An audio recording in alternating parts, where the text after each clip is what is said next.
You already know the basics of this story.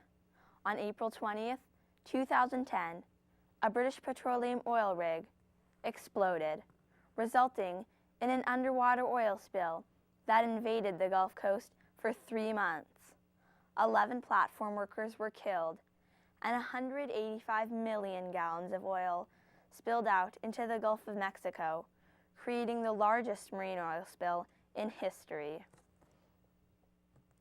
Yes, maybe you know the basics of this story, but there is a part of this story you may not know, like how the event devastated the local bird population and threatened the brown pelican. Brown pelicans can be found on the coastlines of Florida, Alabama, Louisiana, and Texas. Weighing 8 to 10 pounds, they have about a 7-foot wingspan. Look at my arms. Add a foot, and this is the wingspan of the brown pelican. Threat of devastation is not new. The brown pelican has been suffering for over 100 years at the hands of man. For example, in 1910, as feathered hats became fashionable, pelicans were hunted and slaughtered solely for their beautiful feathers. And then in 1961 came the widespread use of the crop pesticide DDT, which ran down the Mississippi River and poisoned the fish. After the pelicans ate the fish, the poison affected their eggs, making them so fragile they would usually break before hatching. As a result, by 1970, the brown pelican was on the endangered species list.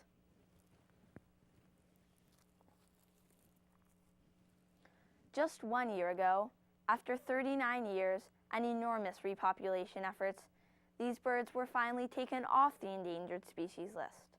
Problem solved, right? Wrong.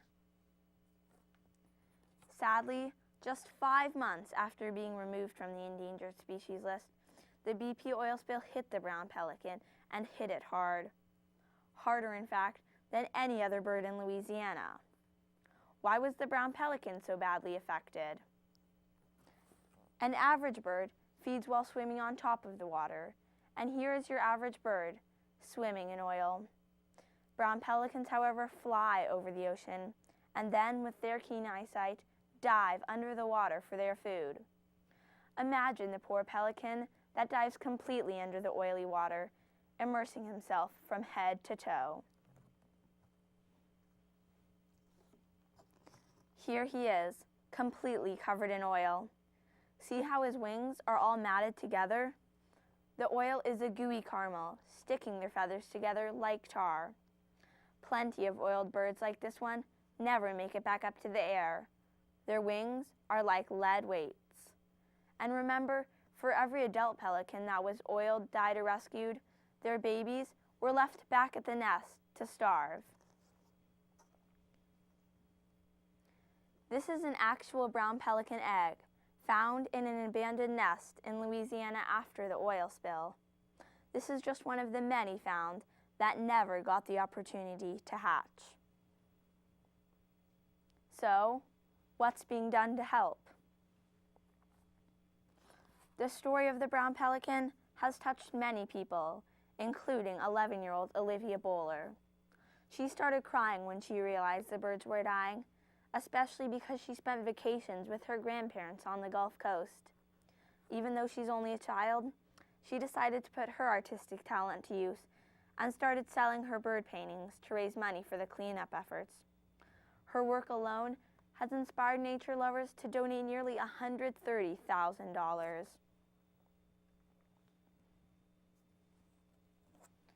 Wildlife experts, biologists, and volunteers have also stepped up to rehabilitate these oiled pelicans. They catch the birds in large nets, sometimes chasing them down until the birds are so weak they finally give in to capture. The birds are then taken to a rehabilitation center, like a hospital emergency room for pelicans, where they are assessed and washed.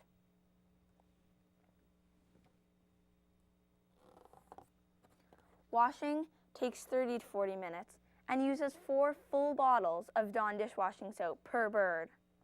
After 1 to 2 weeks of monitoring, the bird is finally released. The release, though, can be tricky, depending on the age of the bird. Use bird number LA895 for an example. LA895, after LA895 was washed and released, it did not fly away, but instead just walked along the ground.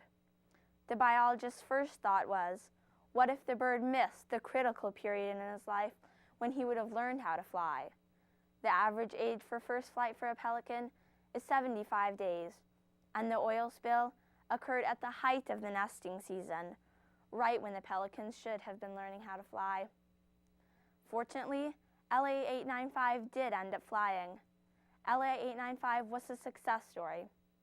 But unfortunately, many other pelicans nearly the same age as LA895 will never fly because they are in captivity during that key time. They've lost their wildness, and therefore they've lost the lives that God intended for them. During my interview with head biologist Michael Carlos, he said that if we can continue our enthusiastic efforts, there will be more success stories like LA895. God created humankind in His image and gave us the unique ability to invent and progress. Thankfully, God also gave us a conscience. Although we have the capacity to wipe out an entire species, we also have the capacity to try and lessen the gravity of our mistakes. In fact, each bird like LA895 will be assessed a damage cost, and eventually, BP will pay a certain dollar amount for each bird. This money will go towards the restoration of the bird habitat. The brown pelican is a symbol of all that could have been lost. Sometime, hopefully in the near future, brown pelicans will be flying again, and flying in peace.